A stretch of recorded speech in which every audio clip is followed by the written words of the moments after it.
Hey guys, it's Alan, the Fireman 1028, and today I'm with this beautiful 2025 Moto Guzzi Stelvio, courtesy of the guys over at T Zero Cycle. So T gave me a call. He said, Alan, I need a good review of the Stelvio motorcycle. You've done the V100, you've done the V7, you've done some Aprilias for us. I need this motorcycle reviewed right here to give out to our customers and everything. And he said, I'm not going to tell you where to go. I'm not going to tell you what to say. I just need a good unbiased review. So when I saw the Stelvio name, the very first thing I thought of was the Stelvio mountain pass in the Alps in northern Italy. And I thought, where's a better place in the North and South Carolina region than the Uwharrie Mountains just to the east of Charlotte to bring this motorcycle. Now, if you don't know anything about the Uwharrie Mountains, this is an old mountain range that geologists say is over 500 million years old, which is even older than the Appalachian Mountains just to the west. Now, this mountain range is also famous for something else. Uwharrie has its own Bigfoot. And there's a thriving Bigfoot culture in this area and people looking to find the Bigfoot. So what we're gonna do today is we're gonna not only review this motorcycle, give it a good comprehensive review, but we're also gonna be on the lookout for the Uwharrie Bigfoot. And maybe, just maybe, we can catch a glimpse of it.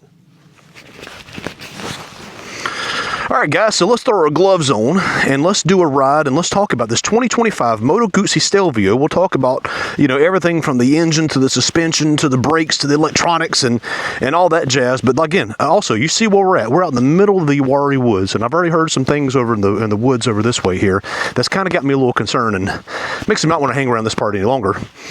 But like I said, we're going to be talking about the Uwharrie Bigfoot as well and see if we can catch a glimpse of the infamous, the famous, or the infamous. What was it on the Three Amigos? Infamous just means more famous. So let's hop on. I got a trail to follow. I got from one of the locals there, and let's see if we can find anything else about the Uwharrie Bigfoot. Shut it off there. Y'all ain't seen any signs of Bigfoot, have you? No. You sure? Have you heard about it? No. You haven't heard about the Uwharrie Bigfoot? I've seen the stickers. You seen the stickers? Apparently it's a real story, Pace. So people, they say the Bigfoot's around here and they hear them screaming in the woods at night and everything. So I might here see if I can find the Bigfoot. So well, good luck. Thanks, guys. Y'all be safe. All right. We'll put that traction control down to 2 because we hit a little patch of washboard and it about made the bike just about unrideable. So all right, so let's talk about the powertrain of this bike here. So this is the same 1042 cc liquid-cooled, longitudinally mounted V-twin that is found in the V100. Now, really, there's not much difference between the engines. The tune might be a little different from that model to this. There's some loose gravel, so we're going to take it easy. And as we talked about in the V100 video, this motor is a very, very important motor and a huge technological step for Moto Guzzi. This is the first liquid-cooled engine that Moto Guzzi has ever made. It's also the first wet clutch bike that Moto Guzzi's ever made. These are huge advancements for a company that's really known for not advancing technologically wise. This engine produces tons of torque down low, as you would expect from a V-twin, yet still was able to rev out pretty good. The liquid cooling really allowed them to increase the horsepower from their air-cooled models. Again, we talked about this in the V100 video, that this is one of the most compact engines that Moto Guzzi has ever made. This engine is a good 4 inches narrower or shorter than even what their air-cooled model that they're using now. And what that has allowed them to do is that it has allowed them to lengthen the swing arm just a bit and to change the angle of the drive shaft. And what that has allowed is that's allowed to basically eliminate shaft jack. And what shaft jack is, a shaft jack is when you get on it, the rear end, the actual drive shaft tends to want to kind of pick up and almost kind of torque in an up position. Well, with having the angle change, what that's allowed them to do is to basically eliminate the shaft jack from this bike. All right, guys, so I'm here with Nicole. Nicole, where do you work at?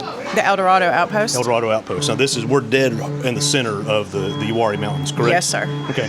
Do you ever hear of anybody coming in talking about stories, or have you ever had any encounters with the Bigfoot yourself? I have heard some screaming out in the woods randomly on my own.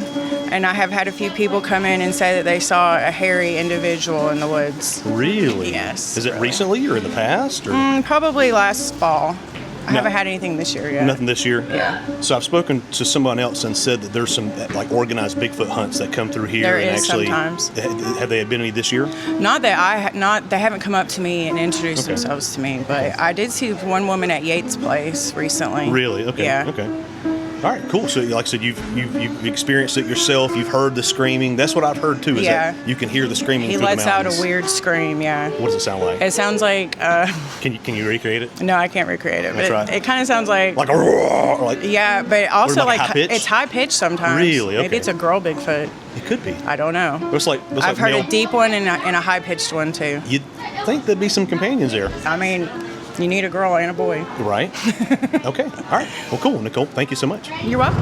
Let's talk about the brakes on this bike. So the brakes that come on this bike here are made by Brembo, and they are 320 millimeter rotors in the front, and then a single with 4 piston calipers, and then a single Brembo in the rear.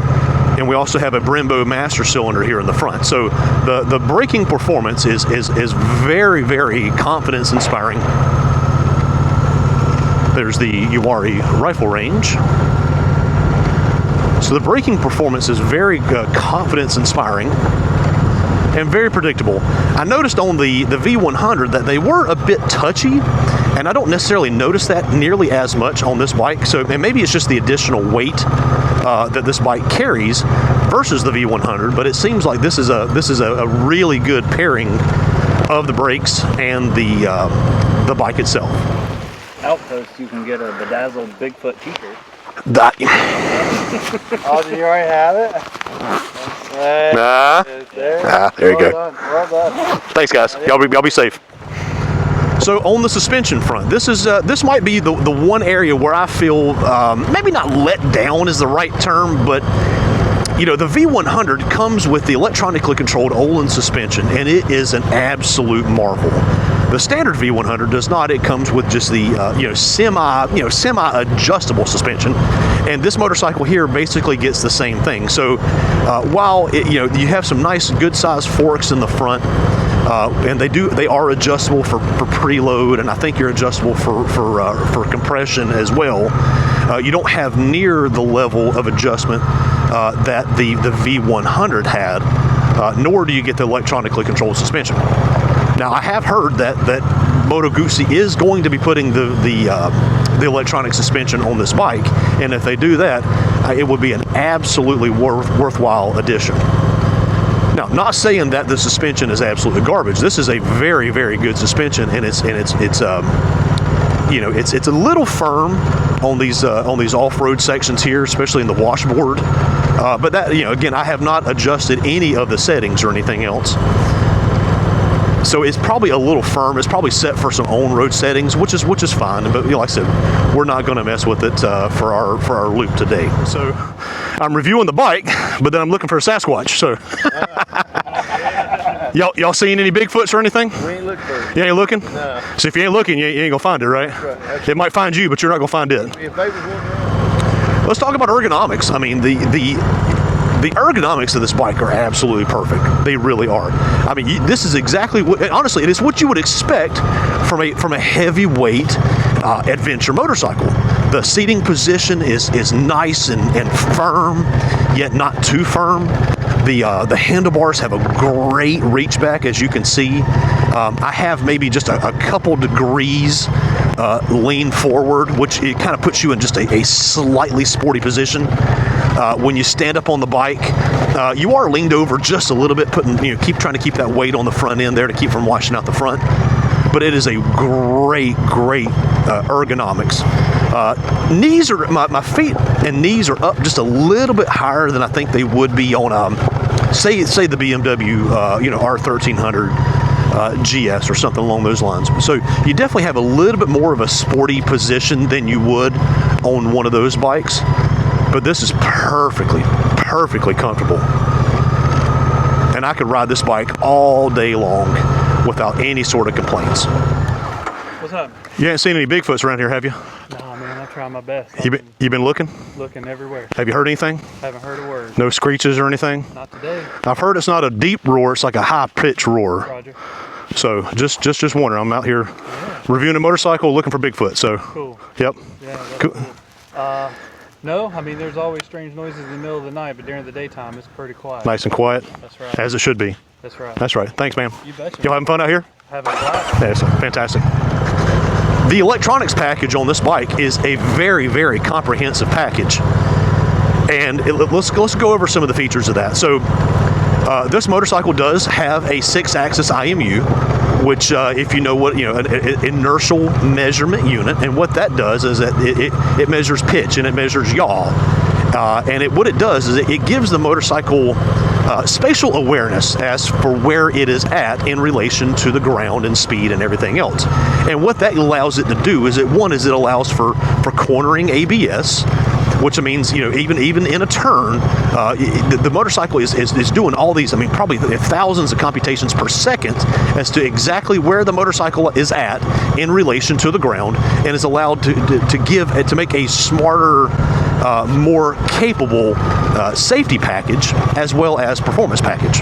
And then it allows for the different rider modes and different levels of traction control and different levels of ABS, because again it's smarter than what your standard ABS system is, which is basically an on-off, and it gives it a lot more a lot more spatial awareness as to where it's at. So we've talked to quite a few people and no one has actually seen the Bigfoot, including those two gentlemen right there. So the bike has 4 or 5 rider modes. Let's go through those real quick. Let's pull over and go through those real quick if you can see the dash here. So we have off-road mode, which we're currently in now. We have sport mode. We have Strada, which is street. We have Turismo, which is road. And I'm not going to try to say that one. Basically rain mode. So we'll go back to off-road mode. And each one of those modes is you can tailor all the settings for each one of those modes inside the screen there. And right now, I'm in off-road mode, which what off-road mode does is it turns off rear ABS, but you can change the engine management system, or the MTC, the Moto Guzzi traction control system. You can change that and tailor that for what you want it. Now, we had it set at level 4, and we found that was way too intrusive on some of the washboard sections, so we dropped that down to a level 2. We dropped the ABS down to a level 1 because we don't want the front end sliding out on us. Nice to meet you. Nice to meet you. Now, there's a Bigfoot out here too, right? Have you heard that? I watched YouTube videos last night. There's a Uwharrie Bigfoot out here too. So I'm doing a review of this motorcycle, but I'm also looking for the Uwharrie Bigfoot.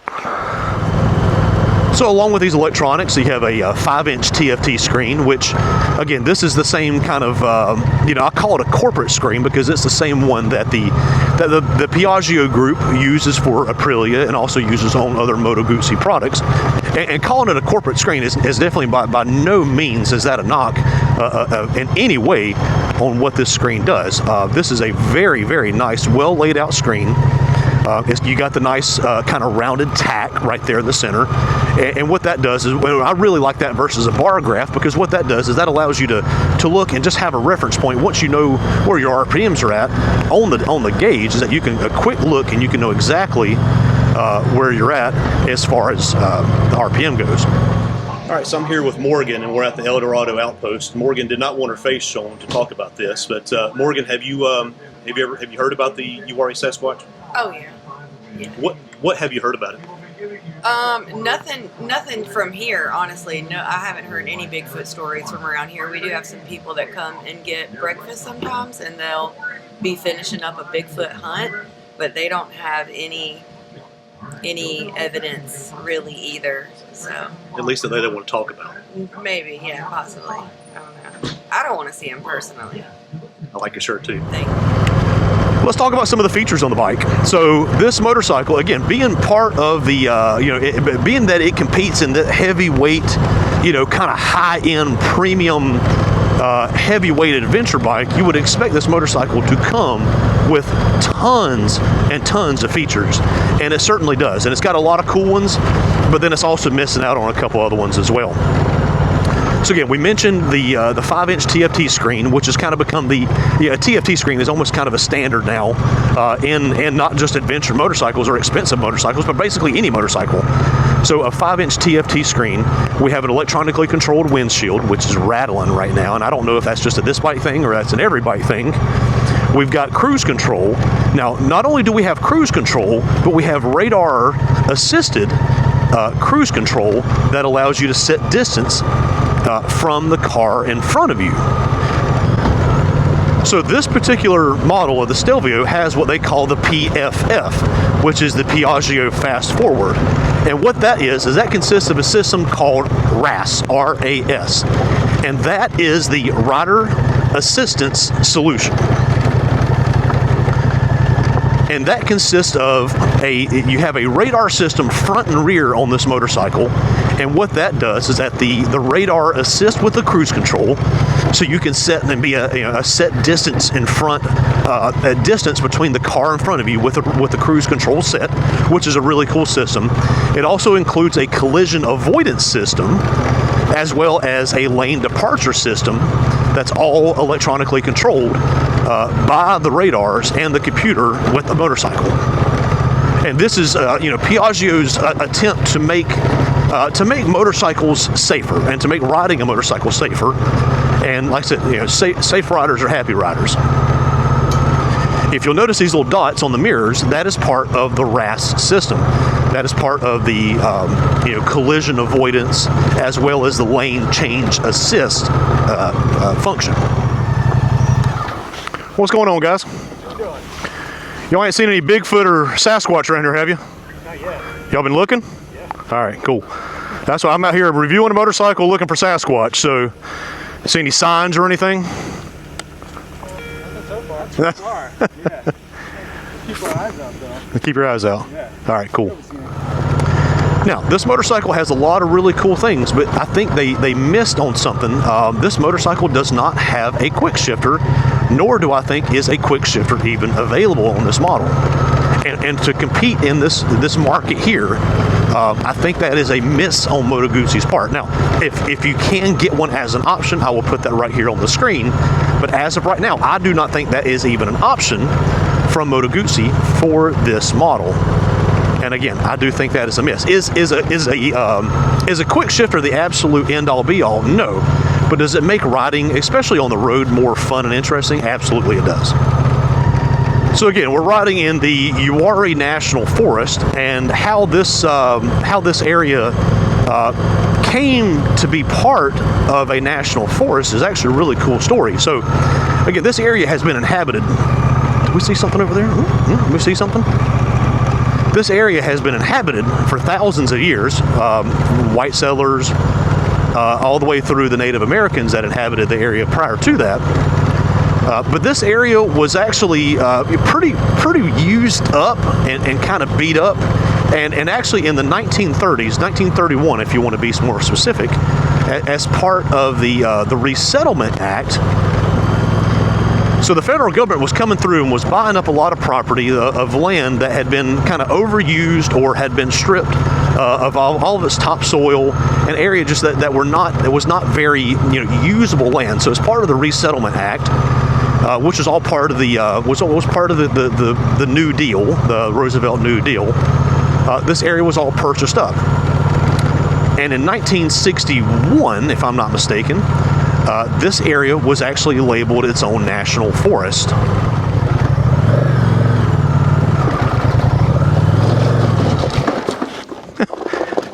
It's got a traction control system that's just not having fun.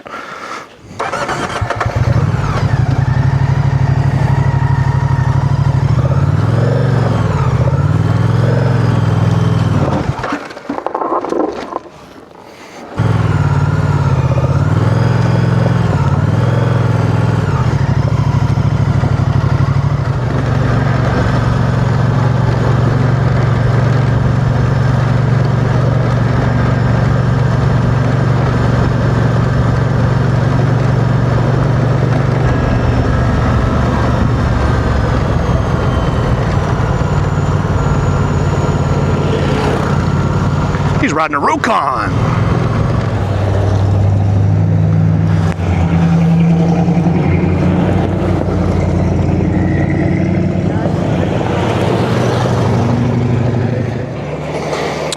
right, guys, so we pulled over to get some water, change our battery on our camera, and while we're stopped, let's take a look at this beautiful motorcycle. So like I said, this is a 2025 Moto Guzzi Stelvio, and again, this is the same 1042cc liquid-cooled, longitudinally mounted V-twin that is found in the V100 and that was introduced in the V100. Again, this is a very important motor for Moto Guzzi.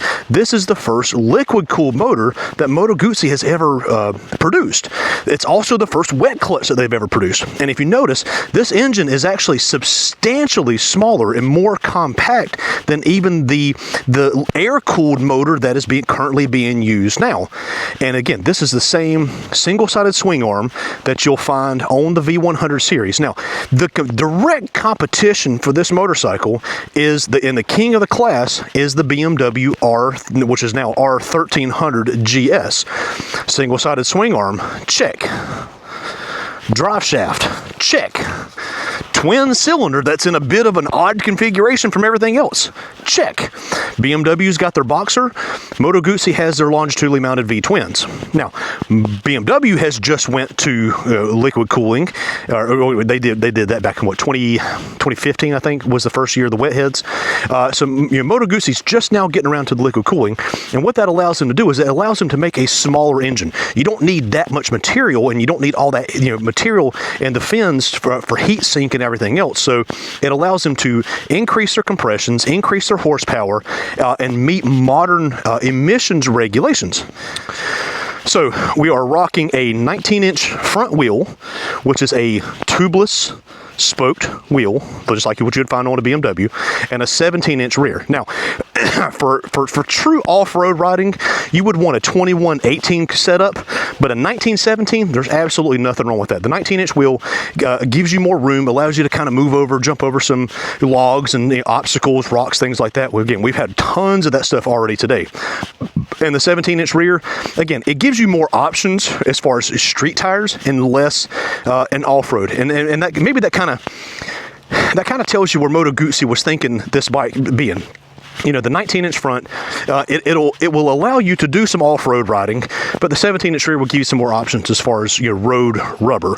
Right now, we are currently shod in these Michelin Aniki Adventure tires, which is a really good, kind of 80/20 tire.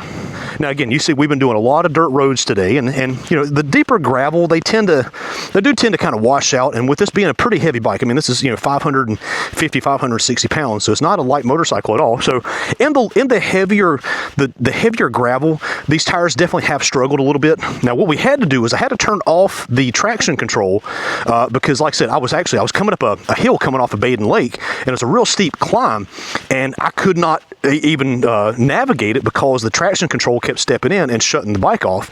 So I actually had to sit on a hill like this. I had to completely shut the bike off, turn off the traction control, and then I was able to navigate up this hill that was really loose gravel and everything else.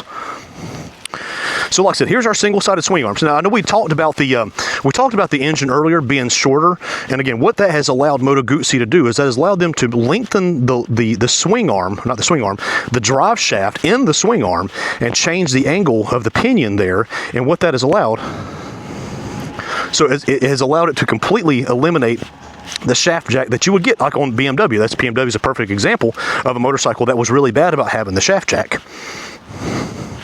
And as you can see, the seating position is very comfortable in this motorcycle. Pegs are a little bit higher than what you would find, than I personally would like, but it puts you in a really kind of sporty position, but still allows you to be comfortable in that off-road standing position with just a slight lean forward. So let's throw our gloves back on and let's keep on riding. All right, back on. Now it's actually, noticing this bike actually, and you see the lights in the mirrors there. Let's turn that back off and turn it back on. You can see that again.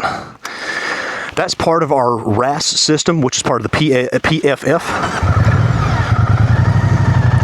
And that's part of the lane departure. Let's get our map back up. Gaia. All right, guys, so we're talking about the Uwharrie Bigfoot. Have y'all heard about the Bigfoot before?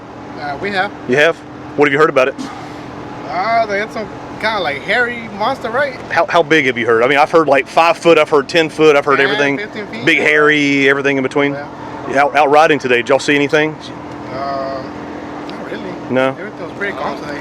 One of the ladies who works here, she said that it has like this howl, but not like a deep, but like a screech almost, like a real high pitched.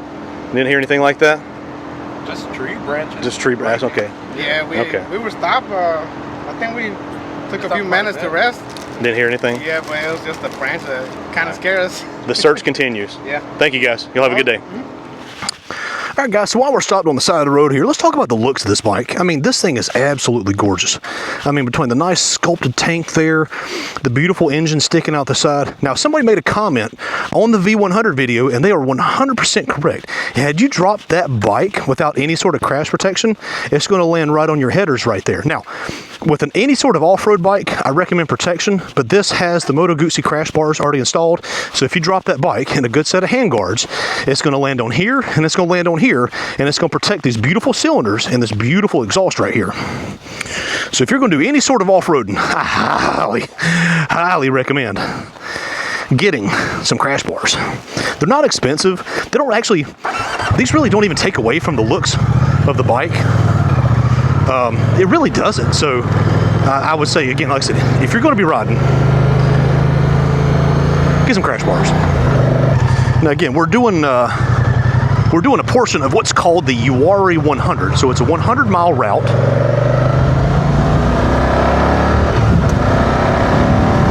Test some acceleration there. Test out these brakes. Woo, that's some good brakes. That's some good brakes. All right. Yeah, these tires are really at home on this kind of, back roads, dirt roads. That's where these things are really at home. And again, this Liquid Cool V-twin is an absolute peach of a motor, and it's just so torquey and it sounds so good. Oh yeah, these tires are great on this right here. These tires are great on this. Honestly, this is what this bike is made for right here. These back roads like this bike just absolutely shines on roads like this.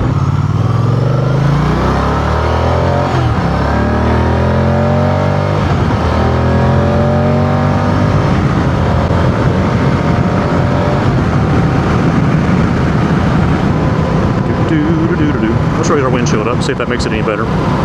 Oh yeah, that's much quieter. So the radar assisted cruise control, so it's got a radar sensor on the front of the motorcycle. So it'll track the vehicle in front of you, and it'll keep you a preset distance away from them. And if they slow down, it automatically sees that. It will notify you, and to again, like I said, the PFF system is designed to keep you safe. It's Piaggio fast forward, so them kind of looking towards the future of what motorcycle technology is. Let's turn that back off. Thank you. I don't want you beeping at me. That's one thing I don't like about their cruise control system, is that when you arm it, it flashes at you to say, hey, look, cruise control is set, or cruise control is on. It's not set, but it's on. Look at this.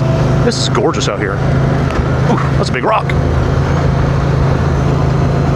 There's a deer stand or a Bigfoot stand. Depends on how you want to look at it. Yeah, roads like this is exactly what this Stelvio is made for right here. I mean, we're going 42, 43, 45 down this gravel road. Really no destination in mind. I mean, we're doing, like I said, we're doing parts of the Uwharrie 100. Now, again, I don't trust these tires. I don't trust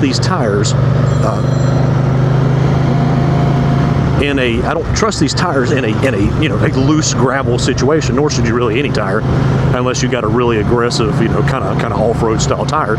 And again, these are 80/20 tires. These tires are perfectly fine, commuting all day long versus actually doing something like this. Now, this is probably about the extent of what I would do with these tires. Just like I said, everything in life is a compromise, and these tires are included in that. But for this right here, I think they're absolutely fantastic. And then honestly, if we had taken this bike on a real twisty road, I would have complete confidence that these tires would do, just absolutely rail I keep referring back to the BMW GS, and one, because it's the tops in the class, but it's also it's a bike I have a lot of experience with. I mean, I've owned R1150 GSs, R1200 GSs, all the way up to R1200 GSA.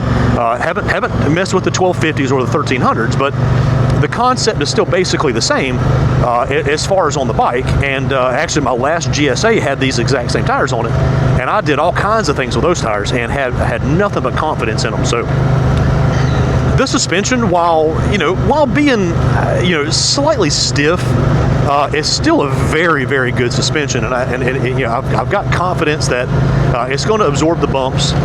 It's going to be compliant. It's going to keep my tires in contact. I mean, think about that. I mean, with a motorcycle, you've got a very small tire contact patch, front and rear, and your suspension is the only thing that's keeping those tires in contact with the ground. And if you got a really rough rebound where it's doing like this right here, the more this thing rebounds like that, the less contact those tires have with the ground in on-road or off-road situations. So in a situation like this, you need an absolutely high-quality suspension that's going to soak up the bumps and it's going to keep those tires in contact with the ground. The sound of this V-twin is just absolutely, it's intoxicating. The Boxer twin has its own particular sound. Inline triples have their own sound. Inline fours have their own sound. And thumpers just sound like crap. But there's something about a V-twin that just has it's probably the best sounding motor in a motorcycle, maybe coming close with a V4. The Aprilia V4 is a great motor. I've been a big fan of Honda VFRs with their legendary 750 and 800cc V4s. But this V-twin, man, it just sounds so good. I think this is the absolute best configuration of a motor.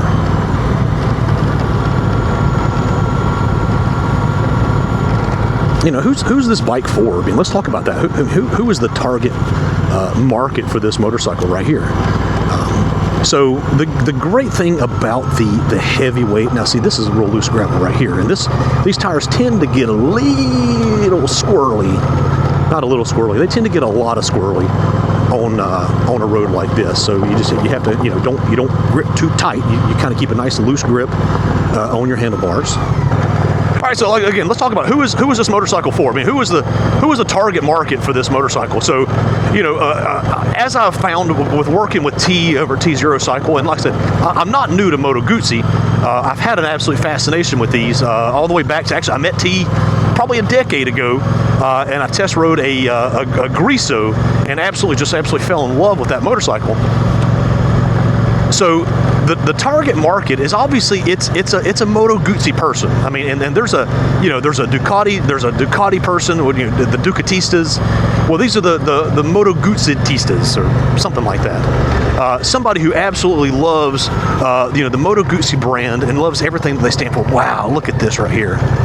This is gorgeous. Look at this. Goodness gracious, this is gorgeous. So obviously, as somebody who already loves Moto Guzzi, again, like I said, it's not for everybody, but the fan base is absolutely passionate when it comes to Moto Guzzis. But not just the Moto Guzzi person, I mean, with what they've done with the technology of these things, with the water-cooled engine and making modern electronics and modern horsepower, this bike competes with the biggest and the best in the category. So it's not like you're not getting a Moto Guzzi just to, and it's going to be a compromised product. This is an absolute, gosh, this is loose gravel. This bike competes. It goes head to head, toe to toe with the best in the category. It gives up some statistics as far as horsepower and torque, specifically torque. The new BMW, I mean, it's putting out like 108 foot-pounds of torque, which is an absolute monster of a number for a motorcycle that weighs 550, 560 pounds. But this bike is no slouch here. I mean, it's putting out 77 foot-pounds of torque and making it around 6,000 RPM. So, definitely a very respectable number. Now, I've been comparing this bike to the BMW 1300 GS, and it sounds like that the GS beats it in every category, and it really doesn't. Does it have better stats? in a lot of areas than this Stelvio does? Yeah, it does. But that's, I mean, Moto Guzzi literally just rolled this motorcycle back out in 2024 after a 5 or 6 year hiatus. So with the technology that they have available to them through the Piaggio group and through Aprilia, I am sure that Moto Guzzi is going to continue to improve this bike and make this just an absolutely just bang up package for years and years to come. And this liquid-cooled motor is going to allow them to do that and give them the horsepower and the flexibility and the emission standards to match that. That is a gorgeous house. Now, again, we've already been talking about the competition. Who is the competition for this bike here? And that's pretty simple. The competition for this bike, the main one is the apex predator of the group, and that's the BMW R1300. And like I said, we already discussed that. The BMW kind of beats it as far as the stat sheet in a lot of areas, except for one, and that's price. The BMW starts at around $24,000, and if you've ever shopped a BMW car or motorcycle, you know that their starting price is not necessarily what you're going to be paying for it. Oh, you're a good man. You're going to let me go by. Let me see if I can move over here. Thank you, brother. Appreciate that. Appreciate that. So it's not necessarily what you're going to be paying for it. Their starting price does not include any sort of options. And once you start adding on options, it's safe to say that you could probably be close to $30,000, if not over. I know a GSA Adventure Trophy, you're probably looking at $34,000, $35,000. Whereas this Moto Guzzi Stelvio, it tops out at $17,500. I mean, that is the top price. Now, you can get bags and you can get other accessories, which will increase that price. But for the bike itself, $17,340, I think, is what the MSRP is. And like I said, an example like this, which is a slightly used model and only has 600 miles on it, maybe 700 miles now, these can be had for an absolute bargain and compared to what a GS would cost you. So again, you're giving up a couple horsepower, you're giving up a couple foot-pounds of torque to BMW, but man, these bikes are an absolute bargain when compared to the latest and greatest from BMW. Now, there's also other manufacturers that are making bikes in this category. I mean, actually, I was at the El Dorado Outpost. I was talking to a gentleman. Hello, look at all those turkeys. Look at those turkeys. Hey, turkey. Look at that. 1, 2, 3, 4, 5, 6. 6 turkeys. Oh, watch out, guys. It's about that time. I was talking to the guy at the El Dorado Outpost who has he's got a Ducati Multistrada Pikes Peak Edition, which is a big old V-twin. That is, it's not longitudinal like what these are. They're in line with the bike. Now, the problem with a bike like that, even though it is liquid cooled, is that the rear cylinder gets incredibly hot. So much so that Ducati actually had to design in some technology where it will deactivate the rear cylinder in conditions where it starts to get too hot. One of the things about Moto Guzzi with this longitudinally mounted engine, well, back when it was air cooled, with both cylinders sticking out the side, you're getting equal amounts of airflow coming across there. Now, with the liquid cooled bikes, it's not nearly as much of an issue, but it's still, it's still a thing. And having this longitudinally mounted engine definitely helps out with keeping this engine cool and keeping plenty of airflow moving across it. All right, so let's talk about the handling here. So we're on this great little twisty road here. We're still in off-road mode, so we're in 5th gear and just chugging right along. Look at this. Look at this right here. The suspension is, while it's a little stiff for the off-road and the on-road portion, this suspension is just fantastic and is very, very responsive. Let's test out the brakes here. Oh yeah, some good brakes. Back off-road, here we go.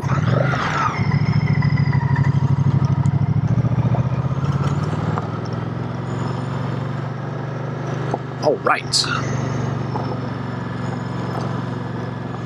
Again, electronically controlled windshield is awesome. It really is. Now, again, this one's got a little bit of a rattle to it. Now, again, I don't know if it's if that's just how it is, or if this one needs a little bit of adjustment. But it's got a little bit of a rattle to it. But again, it's not too bad. And on a gravel road, it's really pronounced. But besides for that, it's not too bad at all. And the more miles I put on this bike, the more comfortable I am with the size and with the weight of the bike. Now again, like I said, I have owned plenty of GSs in the past, and this feels it's not, but it feels substantially smaller, at least just, in this area right here. Now the GS Adventure, you got an 8-gallon fuel tank sitting up here, and it's just absolutely massive, whereas this doesn't have that. You do have a really good fuel tank size, and I'll put the size up right here. But it feels a lot smaller in size than what the GS does. Gosh, this is absolutely gorgeous out here. It's a beautiful early November day. The weather's absolutely perfect. It's about 70 degrees. Now this bike does not have heated grips or heated seat or anything like that. Things that I don't think they come standard on a BMW either, but definitely things that you could add as options, and I'm sure you could add those as options with their Moto Guzzi as well. BMW is just so proud of all their options, and they will stick it to you. So we started talking about the competition for this bike, and we already talked about the BMW GS. We talked about the Ducati Multistrada. Triumph has the new, their new large Tiger, which they are constantly refining that. Moto Guzzi obviously has the Stelvio. In the Japanese market, you've got on the full size. You've got the Honda Africa Twin, which is it's 1050 cc's now, I think. So I think Yamaha still makes the Tenere 1200, which is an absolute pig of a motorcycle with a big old 1200cc V twin. But honestly, I don't even think that that's really not even fair competition. There's another turkey right there. Hello, turkey. I don't even think that's fair competition for a bike like this. I'm seeing lots of turkeys, and I'm not seeing any Bigfoots. I'm not saying I'm disappointed, but I am a little. Okay, we're turning in third gear, barely turning 2,500 RPMs, maybe not even 2,500 RPM, and this engine is just as smooth and chuggable. That's what I love about a V-twin.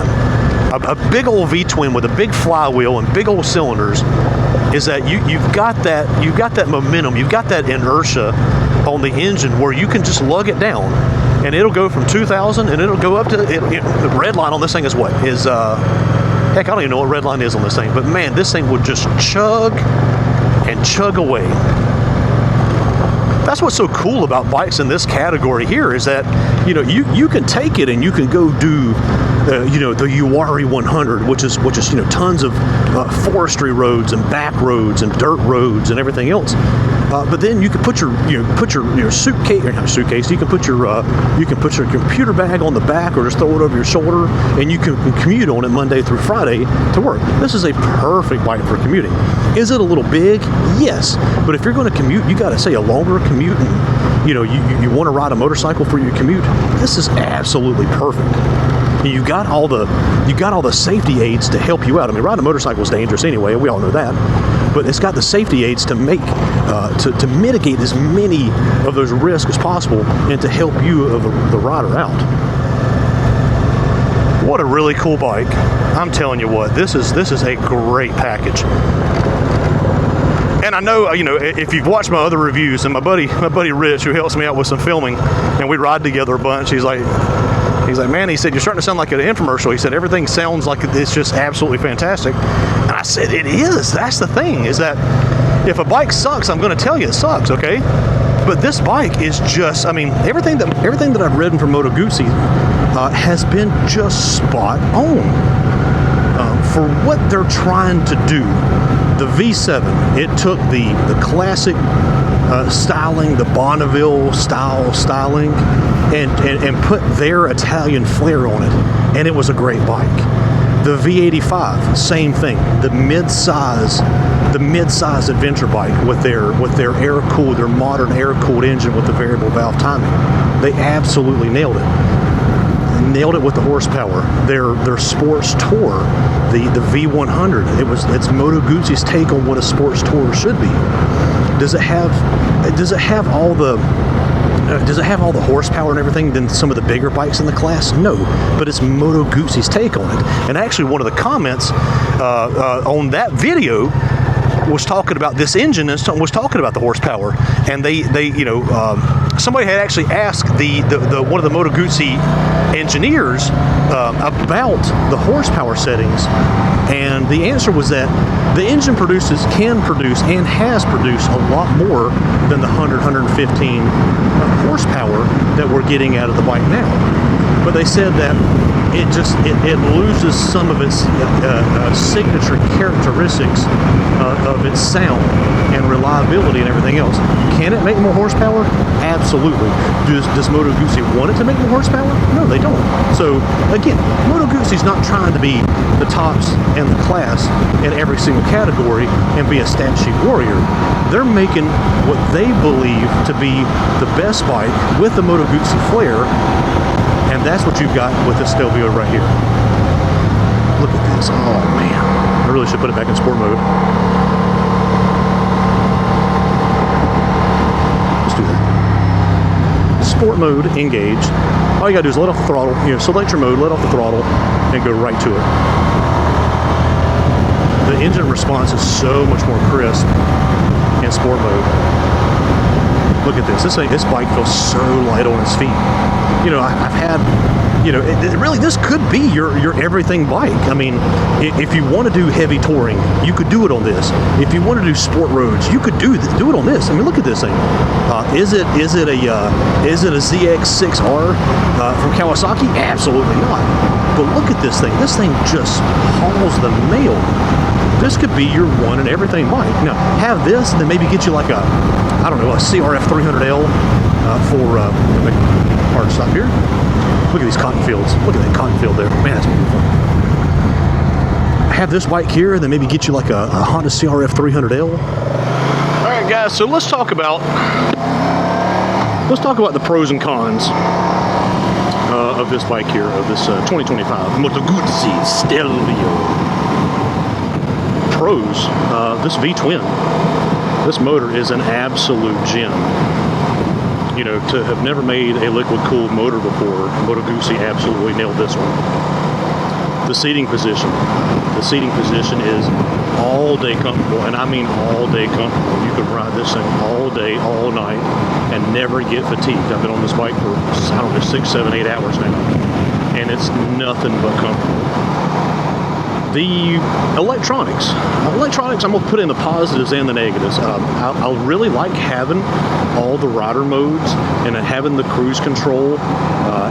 However, even the off-road mode, there was one section, and you can see it back in the video there, I had to completely disable the traction control even in the off-road mode because it made the bike, I literally could not even move the bike with the position that I was in.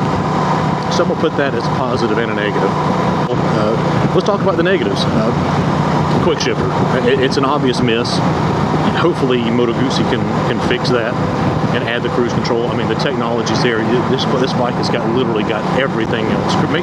Make cruise control, quick shifter up and down, and heated grips standard on this bike, and you're really going to compete with the best in the category.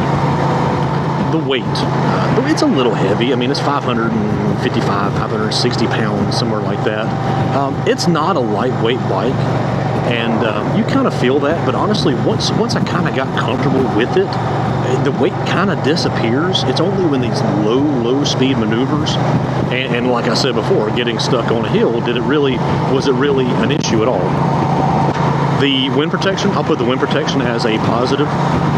It does really well, and the electronically adjustable windscreen really makes things a lot easier to ride. Like right now, I've got the windscreen in the highest position right now, and it's just nothing but comfortable. But as a con, the same windscreen, this thing rattles like absolutely crazy. Again, I don't know if that's this motorcycle thing or that's every model of these, but it just rattles a bunch. So I'll put that as a negative. Another positive is the radar cruise control. While I've never actually had to use it today with somebody in front of me, I've had it on other bikes and cars, and it's an absolute game changer as far as comfort riding on the interstate. You're slabbing multiple miles. That is a great feature to have, plus all the safety aids. Now, as a con, I'll put the exact same thing.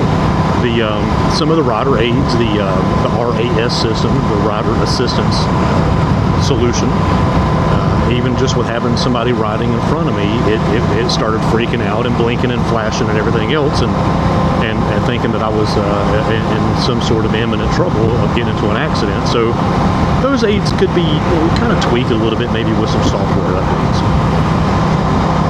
Another negative is the transmission. The transmission is rather clunky.